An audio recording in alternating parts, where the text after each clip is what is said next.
Très heureux de vous retrouver pour une nouvelle leçon de français. Souvenez-vous, lors des émissions précédentes, nous avons dit et redit qu'il y avait plusieurs types de lettres. La lettre personnelle, la lettre administrative, la lettre littéraire.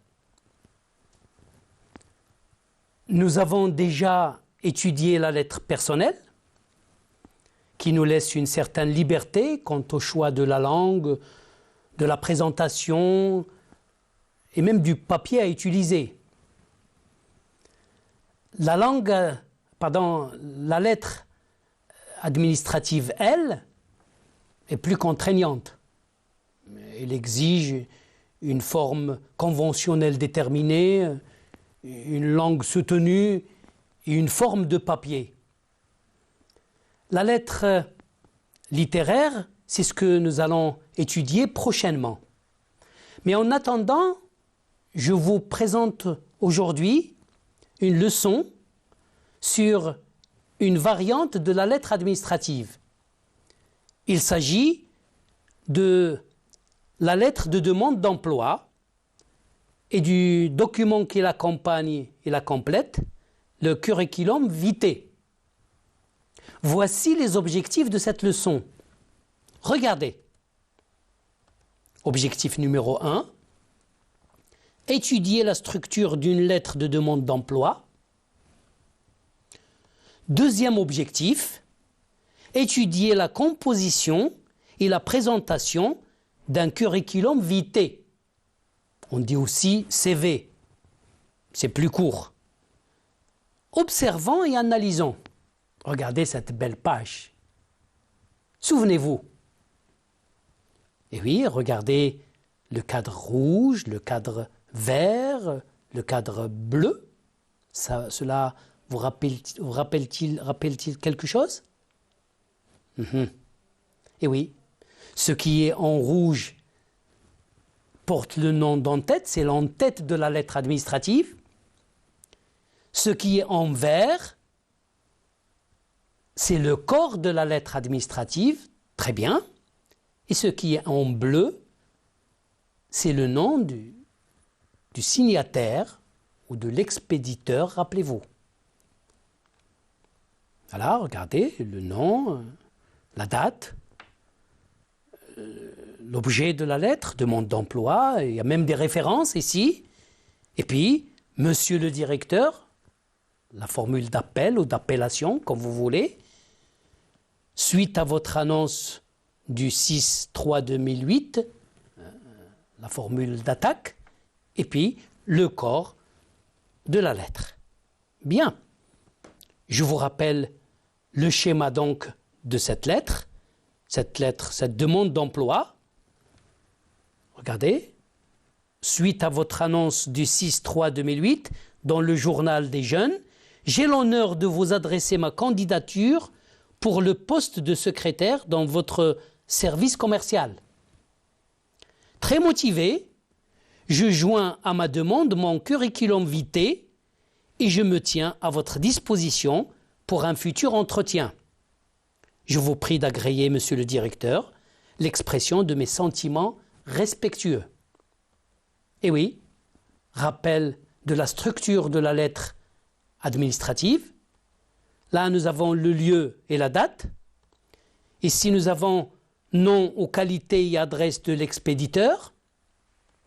Ici, qualité et non pas nom. Rappelez-vous, on ne met pas le nom de la personne, on met la qualité ou le statut de la personne, du destinataire, qualité et adresse du destinataire, l'objet de la lettre, les références éventuellement, quand il y en a, la formule d'appel, la formule d'attaque plus le contenu de la lettre, la formule de politesse et enfin la signature.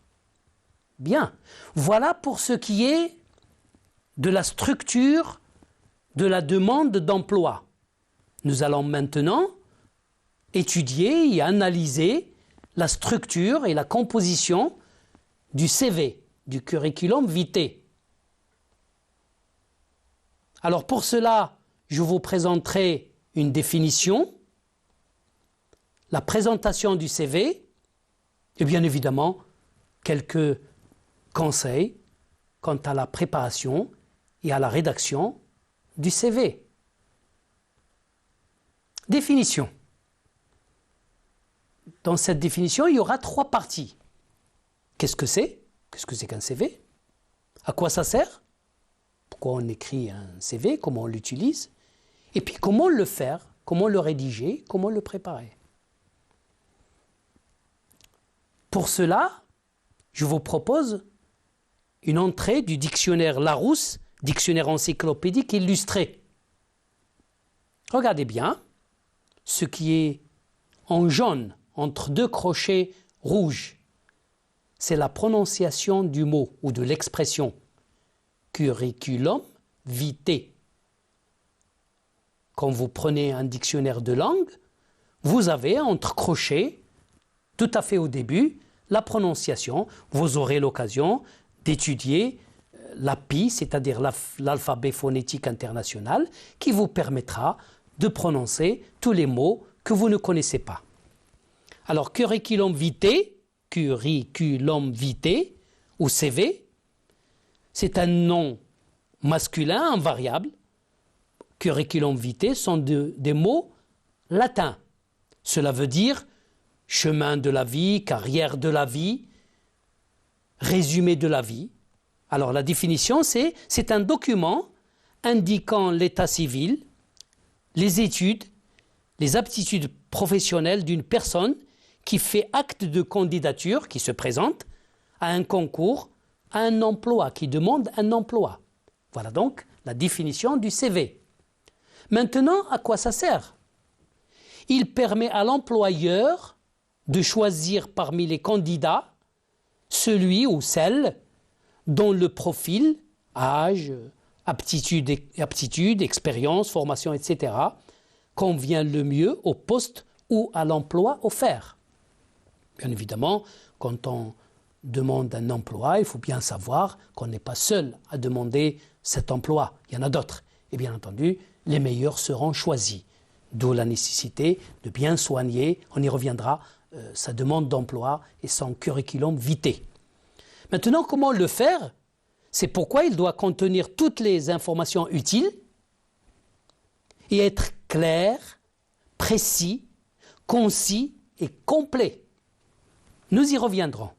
Bien, je vous laisse regarder cette page de dictionnaire. Bien. Maintenant, présentation. Comment présenter un CV? Rappelez-vous, retour sur la lettre, sur la demande d'emploi que je vous ai présentée tout à l'heure. En-tête, le corps de la lettre, la signature, c'est bien. Et oui, nous l'avons bien dit dans la définition, il y a l'état civil, ça veut dire, on met le prénom, Samira, rappelez-vous, nom, Omari, date, c'est des personnes que je ne connais pas, je vous donne ça comme exemple. Date et lieu de naissance, le 5 juin 1987 à El Jadida, j'aurais pu mettre Rabat, Rachidia, Tétouan, etc. Ça dépend de la personne qui demande. Nationalité marocaine, situation familiale célibataire, adresse, GSM, téléphone portable, et puis les mails. Ce sont les coordonnées qui permettent à l'employeur de vous contacter. Et bien évidemment, la photo d'identité. Une photo d'identité récente. Les diplômes, ou vos études, votre niveau de scolarité, quand il y a des diplômes, il faut les mettre, certificat des études collégiales 2002, diplôme en comptabilité 2003, bien entendu chacun mettra les diplômes qu'il a. Expérience professionnelle, Samira présente son expérience professionnelle, 2004 stage professionnel dans une grande surface commerciale, elle précise même la durée, 2 mois. 2005-2007, vendeuse aux établissements Chorok. Les langues utilisées, si vous avez un diplôme, il faut l'indiquer, sinon vous précisez le niveau de maîtrise de telle ou telle langue. Langue arabe, par exemple, bonne maîtrise. Langue française, assez bonne maîtrise à l'oral et à l'écrit. Loisirs, natation, correspondance avec les représentants commerciaux au Maroc et à l'étranger. C'est très pertinent, c'est très intéressant de donner des informations utiles et en rapport avec le poste ou l'emploi demandé. Ça donne plus de chance à votre demande d'emploi, Voilà donc un tableau récapitulatif concernant le CV. Regardez bien. Caractéristiques, contenu, mise en page, circuit du CV, cheminement du CV, les étapes par lesquelles passe le CV.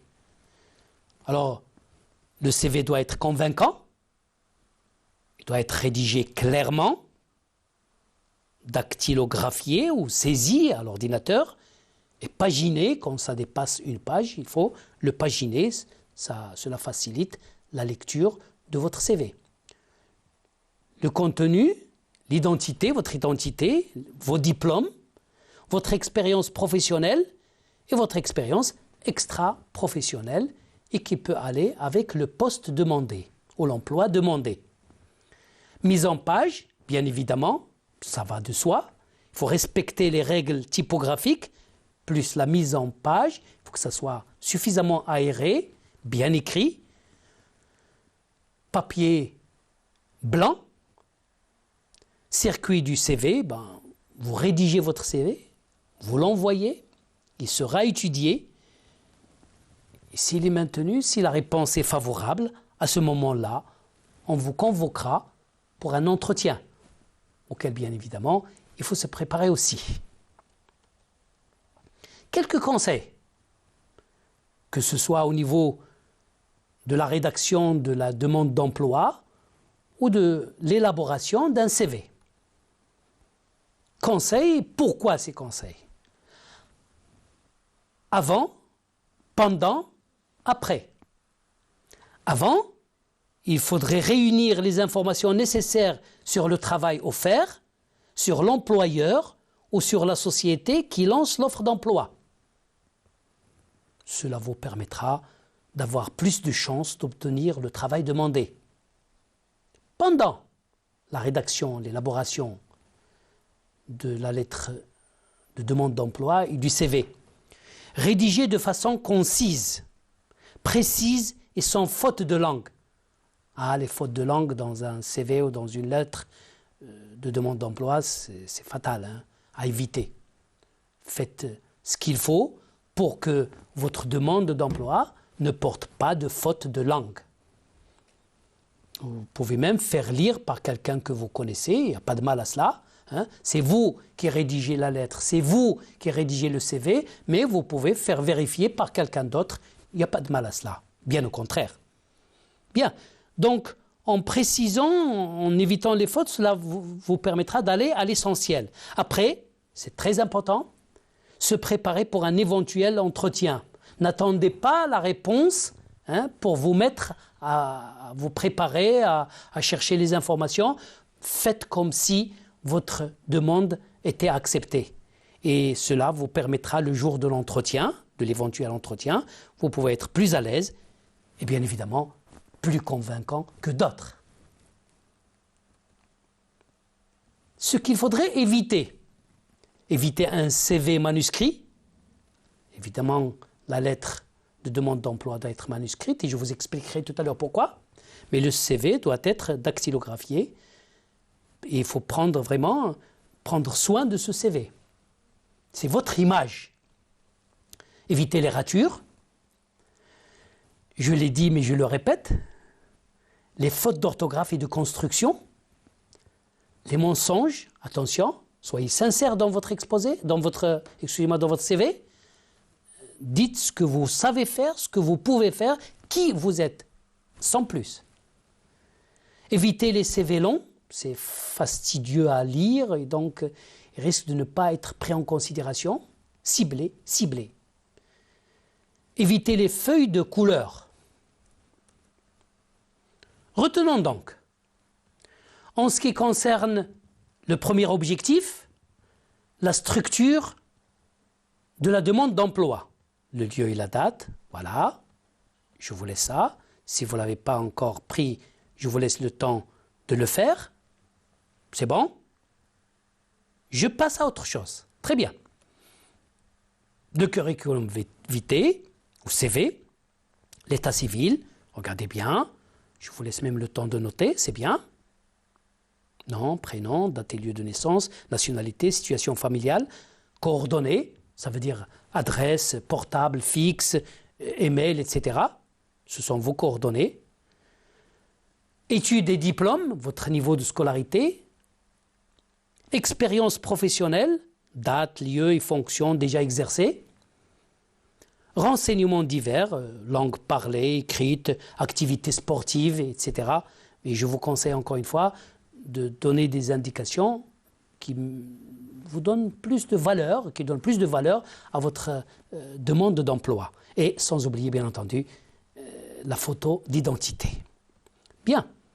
Une demande d'emploi est une lettre qu'on adresse à un employeur pour postuler un poste, pour demander un poste. C'est une lettre administrative, c'est un cas de la lettre administrative. Elle comporte des informations relatives au demandeur, on dit aussi postulant, on dit aussi candidat, qui doit lui adjoindre, lui ajouter un curriculum vitae. En général, la lettre de demande d'emploi comporte les éléments suivants. L'annonce d'emploi, référence, comment vous avez appris, dans un journal, est-ce que quelqu'un vous l'a dit? Est-ce que vous avez reçu un coup de téléphone, etc. Il faut le dire. La motivation, dites pourquoi vous voulez ce travail, qu'est-ce qui vous motive. Des informations utiles qui montrent que le demandeur a les qualités requises par cet emploi. Et des informations qui valorisent le demandeur, je l'ai dit tout à l'heure. Pour écrire une lettre qui demande, je tiens compte de la situation de communication. Je place la demande après avoir expliqué la situation. Je soutiens la demande par des arguments. Parfois même, on accompagne sa demande d'une lettre de motivation où on explique pourquoi on a choisi de faire tel ou tel travail. Et je respecte bien évidemment les règles de présentation de la lettre administrative que je viens de vous rappeler et qu'on a étudié la dernière fois bien en détail. Remarque, attention, l'envoi d'un CV seul est insuffisant. Il doit toujours être accompagné d'une demande propre, claire et rédigée sur papier blanc. Indispensable complément du CV, cette lettre doit être écrite à la main. Ça veut dire manuscrite. Vous pouvez vous demander pourquoi?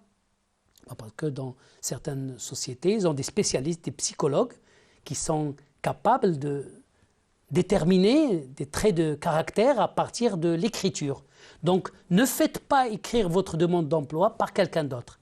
Vous pouvez demander à quelqu'un de corriger la langue, ok, de vérifier s'il n'y a pas de faute de construction de langue, c'est bien, mais la rédaction doit être personnelle, individuelle. Exerçons-nous. Complétez la lettre de demande d'emploi suivante par ce qui convient. Regardez, et vous pouvez trouver les éléments qui manquent à partir de votre lecture de cette demande d'emploi. Voilà, vous avez l'en-tête, il manque l'objet. Lisez bien, vous pouvez le trouver. Regardez ce qui manque encore, regardez les pointillés. Oui, cherchez encore. J'ai le poste de représentant commercial au sein de votre établissement. Je mettrai ma formation, etc., etc. Continuez. Voilà. Et oui, très bien. Demande d'emploi, monsieur le directeur, suite à votre annonce, etc., etc., j'ai l'honneur de, etc., etc. Très bien. C'est bon? Faites correspondre la formule d'appel de la colonne A à la formule finale ou de politesse de la colonne B qui convient. Formule d'appel. Bien, lisez. C'est bon? Oui, très bien. La deuxième, tout à fait. La troisième, exact. Et la dernière, bien évidemment, c'est celle-là. Un dernier exercice. Remettez en ordre le corps de la lettre de demande d'emploi suivante. Lisez bien. La qualité du service public de votre société a motivé mon choix. Je vous prie d'agréer, monsieur le directeur, l'expression de mes sentiments respectueux. Vous trouverez ci-joint mon curriculum vitae. Je suis diplômé de l'École nationale d'administration et j'ai une expérience professionnelle de 10 ans dans le privé. Suite à votre annonce dans le journal, je vous soumets ma candidature pour un poste de contrôleur dans votre établissement, monsieur le directeur.